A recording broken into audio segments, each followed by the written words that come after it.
চলো আমরা একটা জেই মেন্স পিআইকিউ এর কোশ্চেন দেখবো। কোশ্চেনটা বলেছে যে এফ অফ এক্স একটা পলিনোমিয়াল ফাংশন, যে পলিনোমিয়াল ফাংশনটা বলে দিয়েছে কিরকম, যে F of 3x equal to F dash X into F double dash X. Then আমাদের চারটা অপশন দিয়েছে, চারটা অপশনের মধ্যে কোনটা সঠিক।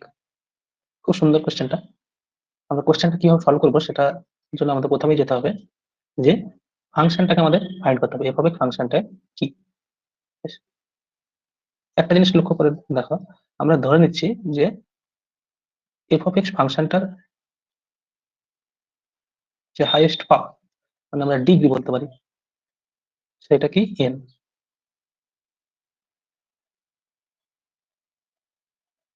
মানে এফ অফ এক্স ফাংশনটা আমি বলতে চাইছি যে এরকম X to the power N something আরো কিছু থাকবে, আমার দরকার নেই, এই টার্মটা থাকবে, X to the power N টার্মটা থাকছে। বেশ।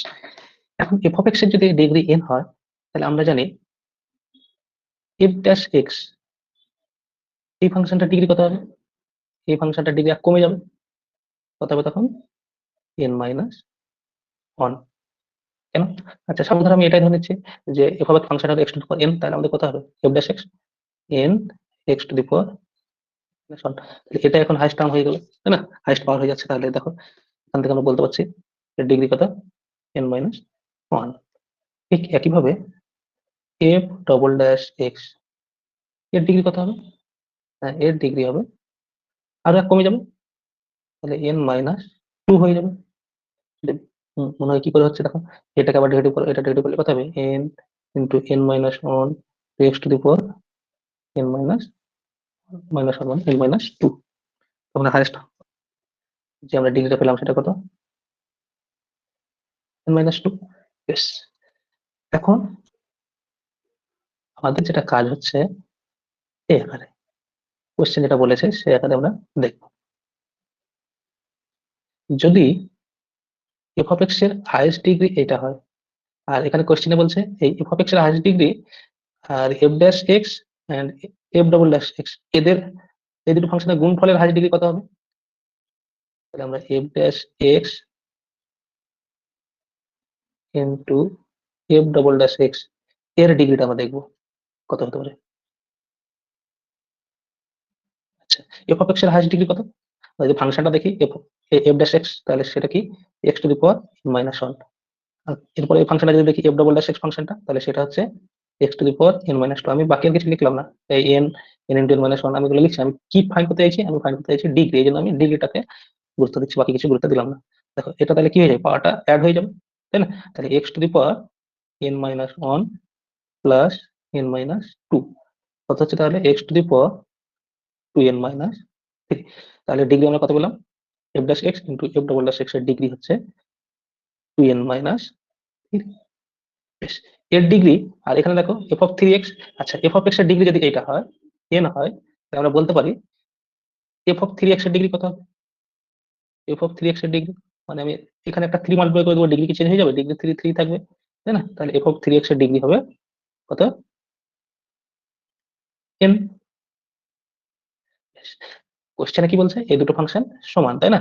তাহলে আমি এর ডিগ্রি আর এই এফ অফ থ্রি এক্স এর ডিগ্রি কি করবো, সমান করে দেবো। মানে এই ডিগ্রি দুটো আমাকে কি করতে হবে, সমান করতে হবে। তাহলে সমান করে দাও, কন্ডিশন কি হচ্ছে degree of F of three X equal to degree of F dash X into F double dash X কত টু এন মাইনাস থ্রি। এখান থেকে আমরা যদি ক্যালকুলেশন করি তাহলে কত পাচ্ছি, two N minus N equal to three, that means N equal to three. আমরা এন এর ভ্যালু পেয়ে গেলাম। তাহলে আমরা যে ফাংশনটা ধরতে পারি সেটা কি ধরতে পারি, এক্স কিউব আকারে ধরতে পারি, তাই না? এখন দেখো তাহলে আমি ফাংশনটাকে ধরে নিচ্ছি, তাহলে দেওয়ার পর এফ অফ এক্স কি হবে এ এক্স কিউব প্লাস আরো সামথিং কিছু থাকতে পারে, আমি সেগুলো আর লিখছি না, আমি ওগুলো ইগনোর করে দিলাম। আমি এই যত সিম্পল ফাংশন তত আমার ক্যালকুলেশন ইজি হবে, এই জন্য আমি এই একটা ফাংশন ধরে নিলাম।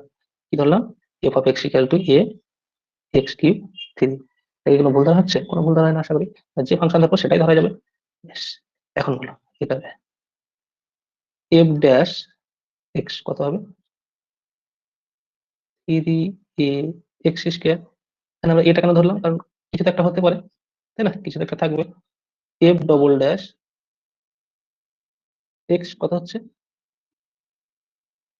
6 এ এক্স, এই যে এক্স স্কয়ার ডেরিভেটিভ কত? 2x, তাহলে 2 × 3 6, 6 এ এক্স। এখান থেকে আমাদের বলো তো এফ অফ 3x কত হবে? এক্স এর পরিবর্তে আমরা কত বসাবো? 3x বসাবো, তার কিউব। তার মানে কত হচ্ছে? 3 এর কিউব মানে হচ্ছে 9, sorry 27 into a x cube. Again by condition f of 3x, মানে f of 3x হচ্ছে 27 a x cube equal to কত? f dash x মানে 3 a x square into f double dash x 6 a x। x তো আমাদের 0 হতে পারে না value, তাই না? x এর ভ্যালু আমি 0টা নিচ্ছি না, 0 বাদ দিয়ে নিচ্ছি, তাহলে x বোথ সাইডে ক্যান্সেল করে দিলে আমরা পাচ্ছি কি 27a equal to 3a into 6a। 3 দিয়ে কাটো 9, আবার 3 দিয়ে কাটো 3, এটা হবে 2। বোথ সাইডে একটা a ক্যান্সেল করে দাও, তাহলে আমরা a ইকুয়াল টু কত পেলাম? 3/2। a ইকুয়াল টু পেলাম 3/2। তাহলে আমরা ফাংশনটা পেয়ে গেলাম। ফাংশনটা কত পেলাম? f of x equal to ফাংশনটা পেয়ে গেলাম, a এর ভ্যালু 3/2 x কিউব। এখন আমাদের ভ্যালু বার করতে বলেছে, দেখো অপশন যে f of 2, f dash 2, f double dash 2 এগুলোর সাম বা কিছু একটা করতে বলেছে, তার মানে আমাকে f of 2, f dash 2 এগুলো বার করতে হবে। তাহলে f of 2 কত হচ্ছে? f of 2 ইকুয়াল টু হচ্ছে 3/2 ইন্টু 8, 2 কিউব 8, 4 মানে যেটা পাচ্ছি 12। f dash 2 কত পাচ্ছি? এখান থেকে আমরা বলতে পারি 3 ইন্টু 3/2 ইন্টু x স্কয়ার মানে 4। 2 দিয়ে কাটলে হচ্ছে 2, তার মানে হচ্ছে 3 দিয়ে 9, 18। বেশ, আর একটা আমাদের বার করতে হবে কি f double dash 2। f double dash 2 আমরা কি পাচ্ছি? 6a 6a 3/2 ইন্টু x হচ্ছে 2, 2 কেটে দিলাম, তাহলে হচ্ছে 18।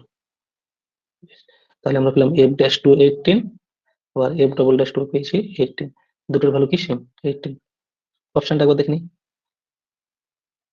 একটা জিনিস লক্ষ্য করে দেখো, যে C option f double dash 2 minus f dash 2 0, এটাই তো হচ্ছে আমাদের f double dash 2 18, আবার f dash 2 18, মানে দুটো বিয়োগফল কত হবে? 0 হবে। এরপর আরেকটা আনসার হলো সি। Thank you. আমরা এরকম অঙ্ক আরো নিয়ে আসবো, এই জন্য তোমরা চ্যানেলটাকে ফলো করে রাখতে পারো, আর লাইক কমেন্ট শেয়ার করো। তোমাদের কোনো কোয়েরি থাকলে কমেন্ট করো।